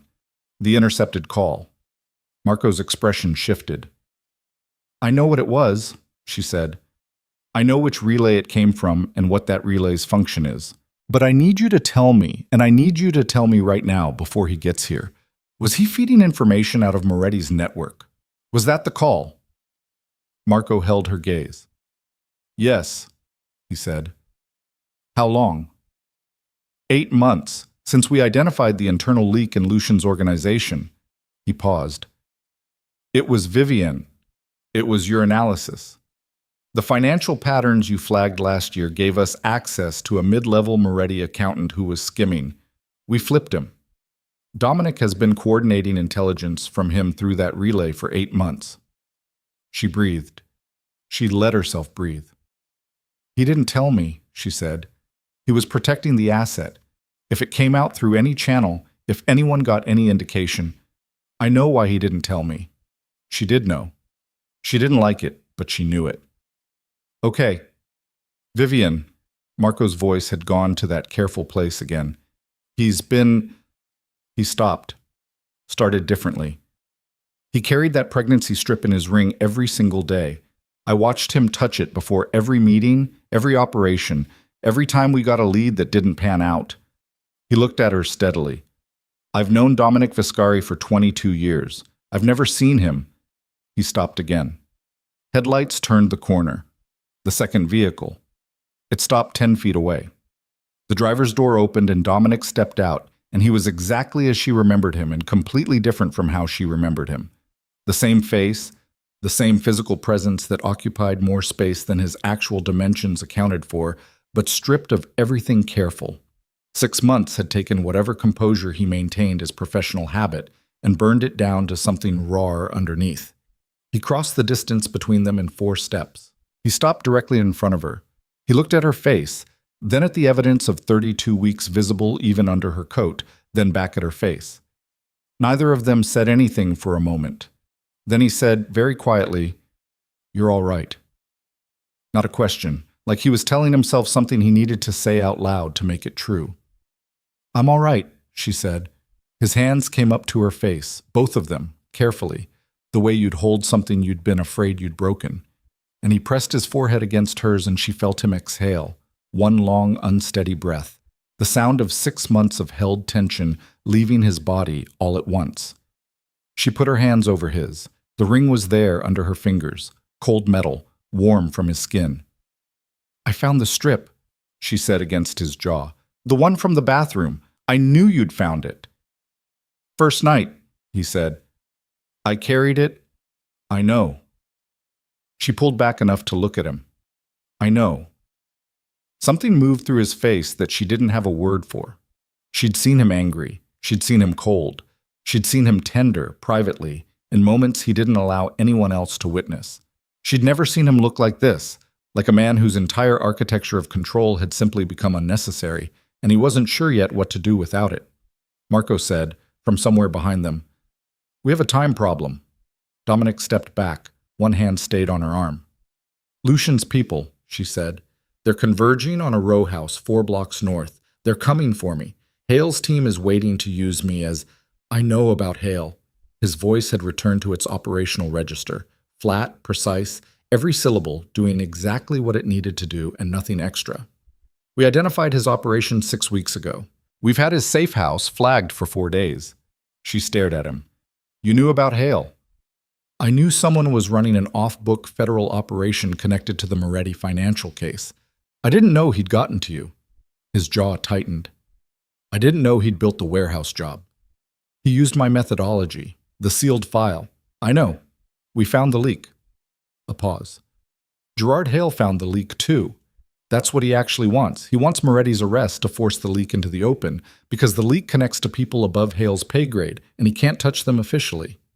He looked at her. "He's not wrong about Moretti, or the leak. He just chose to use you as the instrument without asking." "So did you," she said. He didn't flinch from it. "Yes." A single word carrying the full weight of everything she meant by it.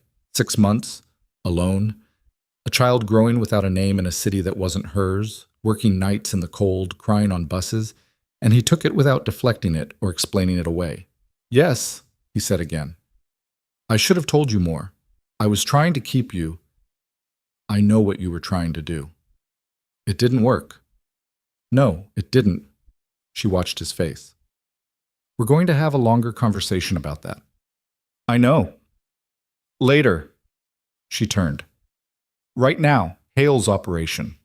His plan requires Lucian's team to arrive at that row house and attempt a grab in a controlled environment.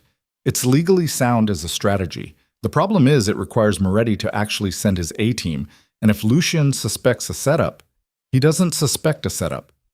Dominic was already moving back toward the vehicles, his hand still on her arm. "He thinks my organization is in New York. He thinks you're isolated. He thinks tonight is clean." "Then Hale's plan might actually work." "Hale's plan works if Moretti's people are arrested at that row house." He helped her into the vehicle, Not the way you'd help someone fragile, but the way you'd hold a door for someone whose hands were full. It doesn't require us to be inside the building when it happens. She got in. Marco got in the other side. Dominic stood in the open door for a moment, phone to his ear, listening to something. His face did the thing it did when he was processing operational information, very still, all the attention inward. Then he said, into the phone, "Move them now, all of them. I want every exit from that block covered before Lucian's vehicles clear the intersection." A pause. "No, nobody goes in. We let Hale's team handle the arrest. We're there for what comes after." He got in. The vehicle moved. In the seat beside Dominic, Vivian pressed the USB drive between her fingers and looked at the city going past the window. The dark streets, the lit windows, the ordinary persistent life of a place that had contained her hiding for 6 months and was now, at 4 in the morning, about to witness the end of something that had been building for longer than any of them had fully understood. Her back hurt. Her feet were swollen.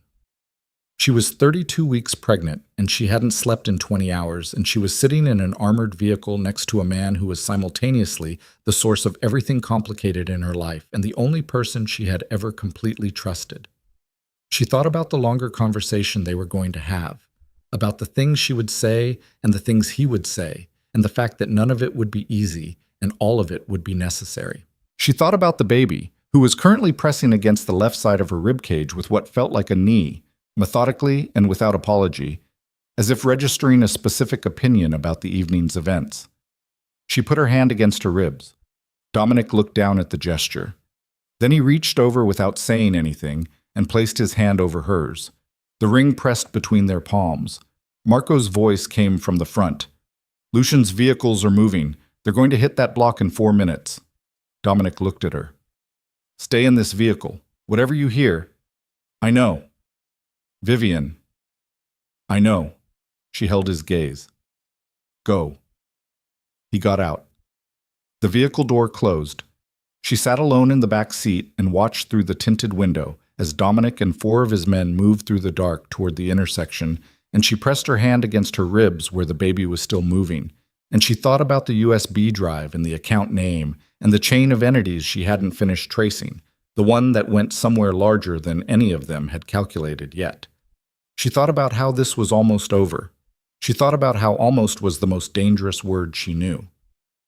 Then the first vehicle turned the corner at the end of the block, and the second came right behind it, and she watched Lucian Moretti step out of the passenger side of the lead SUV and look at the row house with the expression of a man who believed he had finally, after 6 months, gotten everything exactly where he wanted. Lucian Moretti had a particular way of moving through spaces he believed he controlled. Vivian had studied him from financial records, from the patterns in his spending, the architecture of his decisions, the rhythm of his operational choices, but she'd never actually seen him in person until this moment, watching through tinted glass as he stepped out of that SUV and surveyed the row house with the calm, proprietary air of a man arriving somewhere he'd been invited.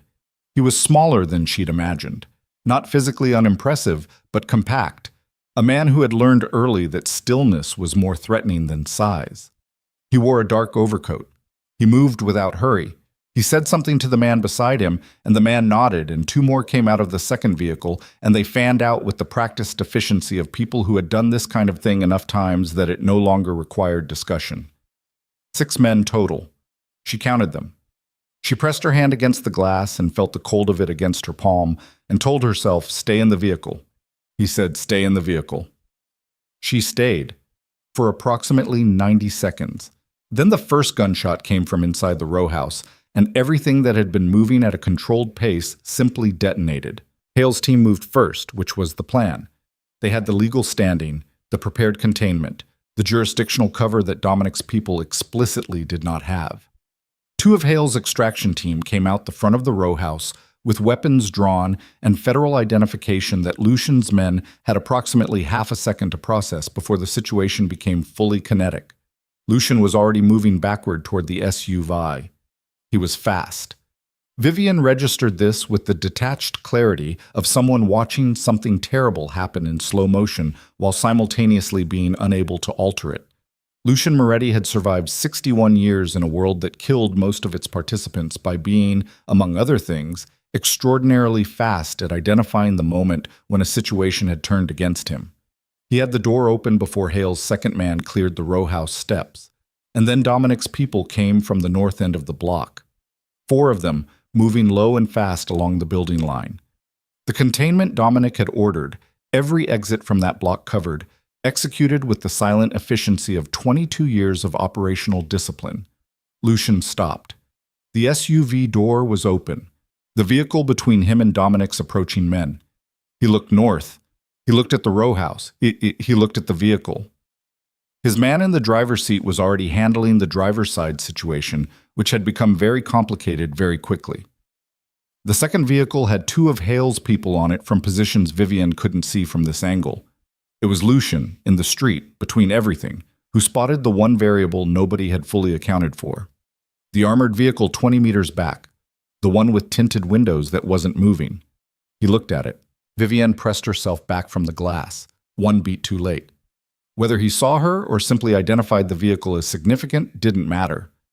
What mattered was that he moved toward it instead of away from it, which was tactically insane by any conventional measure, and which Dominic, who was coming around the south end of the SUV, clearly had not anticipated. The door handle. She heard it, the physical sound of someone trying to open the vehicle from the outside. The doors were locked. She knew they were locked. She looked at the driver. The driver was already on the radio. Lucian moved to the front of the vehicle. He looked through the windshield. He saw her. She saw him. And in the 5 feet of glass between them, something passed. Not communication exactly, more the specific mutual recognition of 2 people who had been on opposite ends of the same equation for a very long time and were now finally in the same room. He reached into his coat. The driver's door opened. Not because anyone unlocked it, but because the driver was getting out, hand on his weapon, putting himself between the vehicle and the man in front of it. Vivian heard the shot. She heard it and felt it simultaneously, a percussive compression in the air that her body understood before her mind did.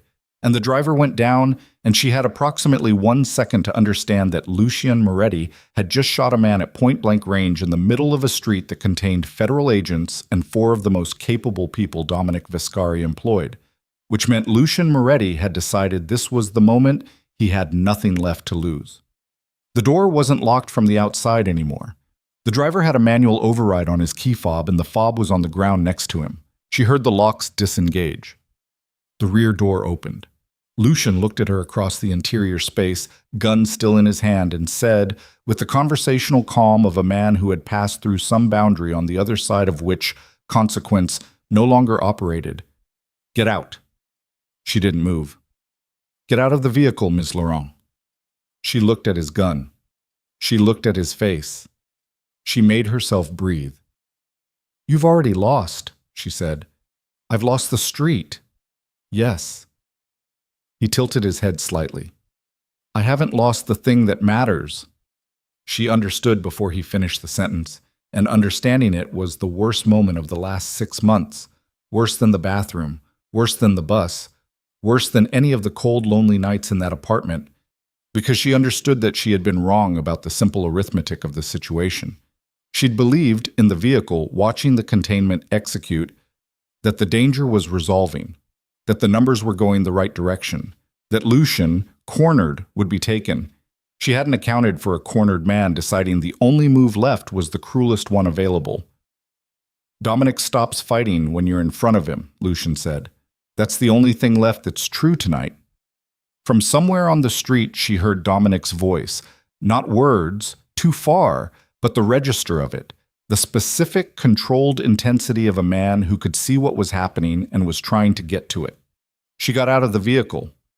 Not because Lucian told her to, because she needed to be where Dominic could see her, and she needed to be where Lucian was not behind glass, because glass was a barrier, and barriers between her and the situation were not, at this particular moment, her friend. The cold hit her immediately. The street sounds, voices, radio communication, the specific awful silence where there had just been a gunshot, came back in full. Lucian took her arm, not violently, precisely, the grip of someone who understood that force and control were not the same thing. Tell him to stand down, Lucian said. She looked at the street. Dominic was 30 feet away. He had come around the vehicle and stopped, and the expression on his face was the one she had never seen before and hoped never to see again. The expression of a man who had run the numbers and found that none of them came out acceptable. He was holding a weapon. His people were positioned. Hale's people were on the other end of the block with 3 of Lucian's men down or contained. It was just Lucian and his gun and his arm through hers, and her. Dominic, Lucian said at a volume designed to carry. You know what I want. Dominic didn't move. Walk away, Lucian said. Your organization survives. She survives. The child survives. You have my word. Something happened on Dominic's face at the word child that Vivian watched and could not fully describe. A tightening, a compression, as if the architecture of his self-control had just been asked to bear weight it hadn't been designed for. Your word, Dominic said. I have nothing left to gain from a dead woman. Lucian's voice was perfectly reasonable. It was the most frightening thing about him in this moment, that he sounded reasonable. I wanted leverage. The leverage is gone. Your people have the street. What I want now is to walk away from this and rebuild. A pause. You walk away. I walk away. In 2 years, none of this matters. In 2 years, Dominic said. You know how this works. We've both been doing it long enough. Dominic was looking at Vivian, not at Lucian, at her. She knew what he was doing. He was looking for information, the way he'd always looked at her when a decision required more data than he had. The specific inquiry of a man who trusted her, read of a situation over his own. She looked back at him. She gave the smallest shake of her head. Not a no to Lucian's offer, something more specific. This man will not let me go. Whatever he's saying, the offer is not real, and we both know it, and the only question is how we move from here. Dominic looked at Lucian for one long moment. Then he lowered his weapon. Lucian's grip on her arm released by a fraction, the involuntary release of a man whose body has registered something his mind is still processing. It was a fraction. It was enough. Vivian had spent 6 months in a warehouse. She had spent 6 months studying a building's physical infrastructure. She had spent those same 6 months occasionally, in the early hours when she couldn't sleep, watching the security training videos she'd found on an internal server belonging to a private firm she'd audited 3 years ago because she had understood even then that the world she'd married into had a physical vocabulary she did not speak, and that speaking it, even imperfectly, was better than silence. She knew 2 things about breaking a grip from behind. She used both. It worked imperfectly. She was 32 weeks pregnant and Lucian was fast and he'd anticipated something, though not the specific mechanics she used. She didn't break free entirely, but she broke the precision of his hold, and in the gap, the 2 seconds of recalibration, she dropped her weight entirely, letting her legs simply stop holding her, the way a much older self-defense instructor had told her once that the human body's instinct is always to hold someone up rather than let them fall, and Lucien's instinct was no different. He caught her. And Dominic had already moved. The shot was the one she had not heard coming. She'd heard the others, the containment shots, the shot that took down the driver, Hale's people at the north end. This one registered in a completely different way, not as a sound, but as a vibration in the air, a pressure change, and then the grip that had reestablished itself on her arm simply was not there anymore. She straightened, she turned. Lucian Moretti was on the pavement. Dominic was 7 feet away with his arms still raised and his face the face of a man who had just done something permanent and was absorbing the permanence of it the way you absorb cold water, all at once, completely, with no part of you kept dry. The street went quiet. Not fully quiet. There were still voices, radio traffic, the specific sounds of a situation being contained by professionals. But the particular noise of active threat simply stopped, the way weather stops, and in the absence of it the world seemed very large and very cold and very still. Vivian took 3 steps, and her knees decided, independently of her intentions, that they were finished for the evening. Dominic caught her before she reached the pavement. Both arms. He went down with her rather than hauling her upright, landing on his knees on the cold asphalt with her against him, and she felt the tactical vest he was wearing under his coat and the warmth underneath it and his heartbeat, which was going very fast. "I've got you," he said into her hair. "I've got you." She pressed her face against his neck and allowed herself, for the first time in 6 months, to simply stop. The ambulance arrived 7 minutes later. The paramedics were professional and efficient and slightly shaken in the way that emergency personnel get shaken, not by the emergency itself, but by the afterimage of what the emergency had contained. The street, the men down, the armed civilians who melted away with a coherence that suggested significant organizational discipline. Vivian sat on the back step of the ambulance and allowed her blood pressure to be taken and answered the standard questions with the particular patience of someone whose mind was simultaneously elsewhere. The numbers were acceptable. The baby was moving, had not stopped moving, actually, through the last 20 minutes, with the persistent physical commentary she was beginning to recognize as a personality trait. Dominic stood 3 feet away. He was on the phone. He had been on the phone since the ambulance arrived, handling the systematic aftermath of a night that had generated significant logistical requirements. She watched him between the paramedics' questions and noted the things that were different about him from 6 months ago and the things that were the same. The same. The way he held the phone, the specific economy of his words when he was giving instructions, the ring on his right hand catching the emergency lights. Different. Something in the set of his shoulders. Not tension. The opposite, like something had been put down that had been carried a long distance. He met her eyes over the paramedic's shoulder. She held up 2 fingers. 2 minutes. He nodded. Gerard Hale appeared at the edge of the ambulance bay. He looked like a man who had gotten what he wanted and was not entirely comfortable with how he felt about it. 3 of Lucian's men were in custody. The 4th had not survived the containment. Lucian himself was... She didn't know yet the final status, and she found she couldn't locate the emotional register she was supposed to have about that. She mostly just felt tired. "The USB drive," Hale said. She looked at him. "The documentation from the freight company, and whatever else you pulled from my files tonight." He paused. "I need it." "I know you do." She reached into her coat pocket. The drive was still there, warm from being against her body. She held it, but didn't hand it over yet. "The account I identified, the one that traces to the federal leak." "Yes." "That's not in your file." A pause. "No, it's not. Which means you either didn't find it, or you found it and kept it out of the file you showed me." He held her gaze without answering, which was itself an answer. "The name on that account connects to 3 entities that I identified structural patterns for in Moretti's network. But those entities also appear in a different context. In a due diligence audit I completed 14 months ago for an acquisition in Delaware." She watched his face. "That acquisition was for a financial services firm that, it turns out, has contractual relationships with 2 of the 3 primary funding sources for the original prosecution that sealed my methodology." She paused. "Someone has been building toward this for a long time, Mr. Hale. Longer than Moretti. Longer than your investigation. Someone above Moretti used him as an instrument." Hale's expression didn't change. "I know," he said quietly. "That's what you actually want. That's why you needed the complete documentation." She looked at the drive in her hand. "This is enough to prosecute Moretti's network. It is not enough to reach whoever was above him." "No," he said. "It's not." "What would be enough?" He was quiet for a moment. "The acquisition you mentioned, the Delaware firm. If the full ownership chain could be documented, if someone with your specific ability to trace financial architecture through shell structures could build that chain completely, that would take months." "Yes." She looked at the drive. She handed it to him. "I'll be in touch," she said. He took it.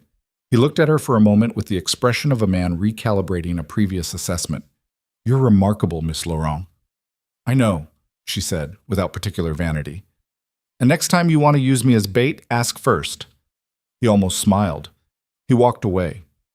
The paramedic finished his notes and told her the hospital was recommended for observation. She told him she understood and that she would go. She meant it.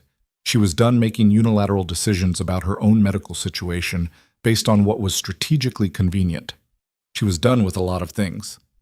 Dominic ended his call and came to stand in front of her.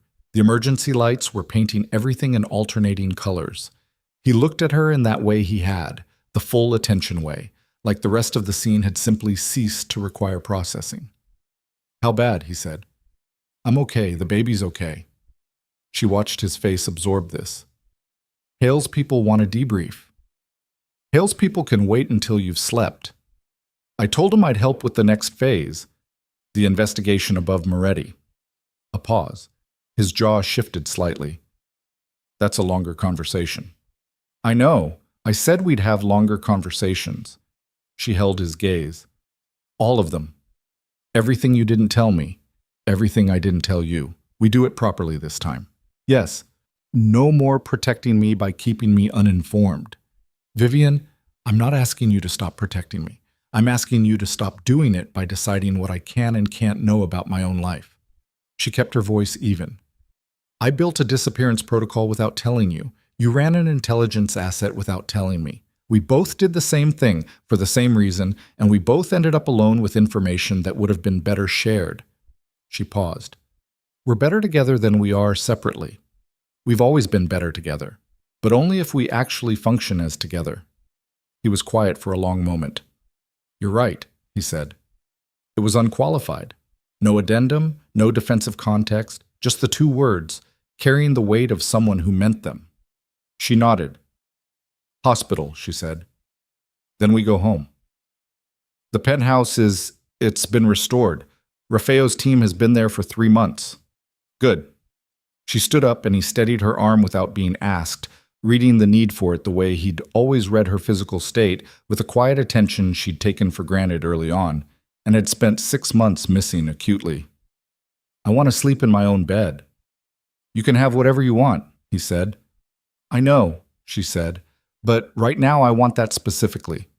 He kept his hand on her arm as they walked toward the vehicle Marco had repositioned, and she let the contact stay because she was too tired to maintain the distance she'd been maintaining for months, and because the distance had always been functional rather than actual, and there was no function left to serve. Marco held the door. She got in. She slept in the car, genuinely, deeply, in a way she hadn't managed since September. Not the watchful half-sleep of the Philadelphia apartment where some part of her had stayed alert every night against the possibility of exactly what had eventually happened, but actual sleep, the kind your body takes when it has decided the threat level has finally dropped below the threshold of constant vigilance. She woke when the vehicle stopped. Manhattan. Pre-dawn, the city in that particular state had only occupied for about 40 minutes in the early morning. Quiet in a way that wasn't emptiness, but more like held breath. The skyline was starting to differentiate itself from the dark. Dominic was awake beside her. She didn't know if he'd slept. She suspected not. He was looking at the ring on his hand. She watched him for a moment before he registered she was awake. I thought about taking it off, he said, when he noticed her. The compartment. After you were gone. He turned the ring slowly on his finger. I thought if I left it closed, if I stopped opening it, maybe it would stop. He didn't finish that. Did you? No. A quiet exhale. I opened it every morning, first thing, before I talked to anyone. He looked at her. I needed to know it was still there. She reached over and covered his hand with hers, the same way she had in the alley, the ring between their palms. Open it, she said. He looked at her. Open it, she said again. He opened the compartment. The pregnancy strip was folded exactly as he'd placed it 6 months ago, small, fragile, still improbably intact. He unfolded it on his palm, and in the low light of the vehicle's interior, the 2 lines were still faintly visible, the specific pink-gray of something that had been carried a long time and kept carefully. She looked at it. She thought about the bathroom floor, the 90 seconds of pure joy before fear arrived, the decision to hide it, and the strip she hadn't realized she'd left behind, and the 6 months of believing she was entirely alone. She had not been alone. She thought about this, about how little it changed the difficulty of the 6 months, and how much it changed the meaning of them, and how those 2 things could both be true simultaneously. I need you to understand something, she said. He was listening. He was always listening when she used that particular register. I don't regret what I did. She held his gaze. I would make the same decision again, with the same information I had at the time. I can't promise you I wouldn't. A pause. I know. I need you to not be angry at me for it. I'm not angry at you for it. He folded the strip back into the compartment with the same extraordinary care he'd used in the penthouse bathroom 6 months ago. I'm angry at the situation that made it feel necessary to you. That's different. He looked up. I should have made you feel you should have been able to tell me about the pregnancy. You should have felt safe enough to tell me that night and know I'd handle it rather than you would have burned everything down. Yes, that's what I was afraid of. I know that too. He was quiet for a moment. We have to build something different, not weaker, different, where you can tell me things without calculating the blast radius first. She looked at the ring. That's a significant redesign. I know. We'll work on it. Yes. Marco's voice came from the front. We're good to go up whenever you're ready. Neither of them moved immediately. The pre-dawn light was doing something to the skyline. Not sunrise yet, but the anticipation of it, a gradual distinction between black and very dark blue that suggested the night was no longer in complete control of things. Marco, Dominic said. Yeah. Thank you. A pause. For all of it. A silence from the front seat that carried the weight of 22 years. Don't mention it, Marco said. Ever. To anyone. Vivian almost smiled. The penthouse was exactly as she remembered it, and completely different. The restoration was thorough. Rafael's team had rebuilt the damaged section with an attention to detail that matched the original almost perfectly. Almost. She could tell where the repairs were, the way you can always tell, if you knew a space well enough before it was broken. But the telling of it wasn't painful in the way she'd expected. It was more like a scar, evidence of something survived, incorporated into the structure rather than erased from it. She stood in the living room for a moment, the marble floor, the city through the floor-to-ceiling windows, the morning coming. She walked to the master bathroom and stood in the doorway of it, which she needed to do before she could move past it. The space where she'd sat on the edge of the tub 6 months ago and held a pregnancy test and felt the world split into before and after. Everything the same. The expensive moisturizers on her side of the counter, replaced by Rafael's team with identical products, which was either thoughtful or slightly unnerving, and she chose thoughtful. Her reading glasses in their case. Dominic appeared in the doorway behind her. He looked at the room. She looked at him looking at it. The strip, she said. You found it behind the sink. It had fallen. I almost missed it. He paused. I didn't. No. She turned away from the bathroom. She walked past him toward the bedroom, and he followed, and she pulled off her coat and sat on the edge of the bed and looked at her feet for a moment, which were still swollen and would probably remain so for the next several weeks, and about which she had mixed feelings. Come here, she said. He sat beside her on the bed. She took his right hand and turned it over in her lap and opened the ring's compartment and took out the strip and held it between her fingers. I want to keep this, she said. It's yours. Ours. Ours, he said. She held it for another moment. Then she folded it again carefully and placed it back and closed the compartment and left her hands over his. Outside the windows, the sky was doing the thing it did before light arrived fully. A loosening. A slow, incremental surrender of the dark. There's something I need to tell you, she said, about the account I traced, the entity above Moretti. Tomorrow, he said. It's important. I know it is. He turned his hand beneath hers and laced his fingers through hers and held on. Tomorrow. 4 hours from now. You tell me everything. I tell you everything. And we build the next part together. His thumb moved over her knuckles. Right now you need to stop. She thought about arguing. She was genuinely, profoundly exhausted. 4 hours, she said. 4 hours. She lay back against the pillows, still mostly dressed, and he stayed sitting for a moment.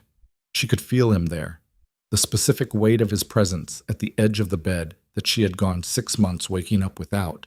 And then he reached over and pulled the blanket up, and she felt his hand rest briefly against the curve of her stomach before he moved, and the baby, against all precedent given the hour and the evening, went still. She slept. The account name she'd found traced to an entity called Hargrove Meridian Consolidated. She built the complete ownership chain over 11 days, working at the desk in the study with Dominic present for most of it. Not interfering, not managing, simply there, in the way that a person who has decided to stop operating separately from someone occupies shared space. He brought coffee. He asked questions when she surfaced from concentration long enough to allow them. He answered her questions with the same completeness she'd demanded, and she found that the completeness, while occasionally uncomfortable, was significantly better than the alternative. Hargrove Meridian traced to a holding structure registered in 3 jurisdictions, which in turn traced to 2 individuals with extensive legitimate business profiles, and 1 individual who appeared nowhere on any public record, but whose financial fingerprints Vivian found on 7 separate transactions across 5 years. She brought the completed chain to Hale on the 14th day. He sat with it for a long time. "This connects to a sitting member of a federal oversight committee," he said finally. "Yes. The prosecution of this, the exposure, it's going to be—" "I know what it's going to be." She gathered the documents. "I know how long it will take and what it will cost. I'm aware." She looked at him. "I'm also aware that the methodology Moretti used, my methodology, was specifically taken from a sealed file to prevent exactly this kind of tracing, which means the person you're looking at understood, 14 months ago, that this chain could be found if someone was looking for it." She paused.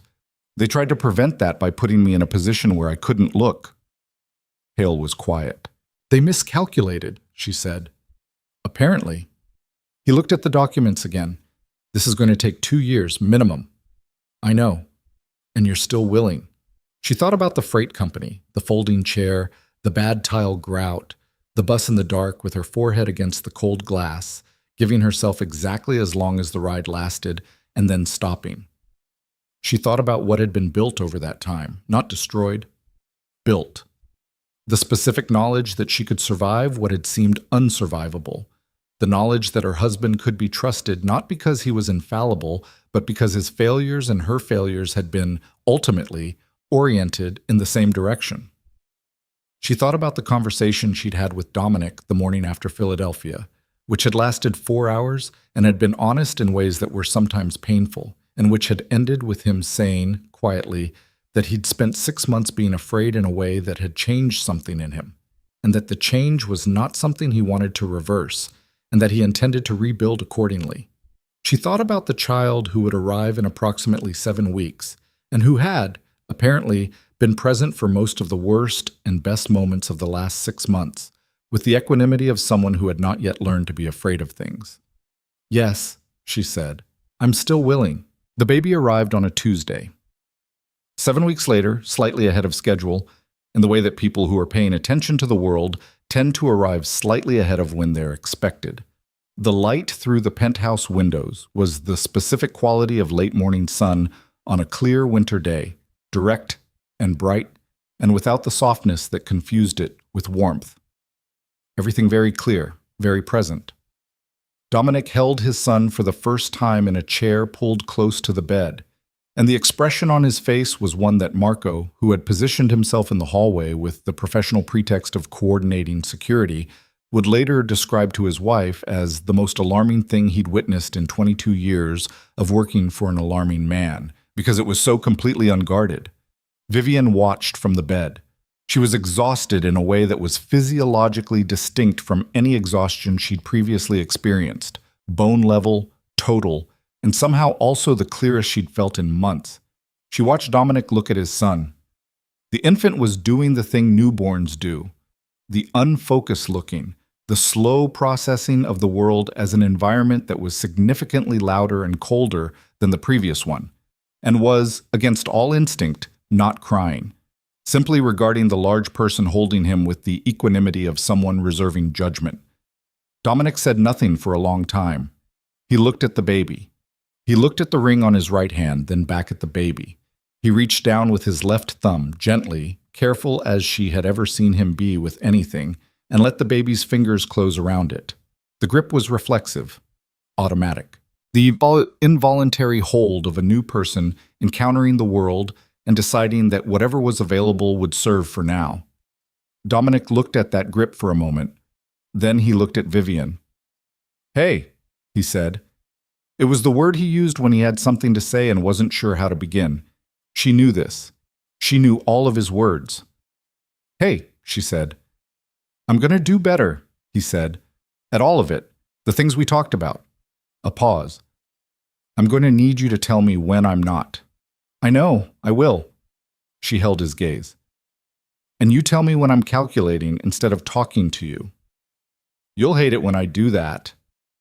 Probably. Tell me anyway. He almost smiled. Okay. The baby made a sound, not quite a complaint, something more evaluative, like a person clearing their throat before beginning to speak. Dominic looked down at him. I know, he said to the baby. There's a lot to cover. Vivian laughed. It surprised her, the completeness of it, the way it arrived without calculation. Dominic looked up at the sound of it. He kept looking at her while she laughed, with the specific expression of a man who has been carrying something heavy for a very long time and has finally, in this room, in this light, with this sound, understood that he is allowed to put it down. She reached out her hand. He took it. The ring on his finger was warm,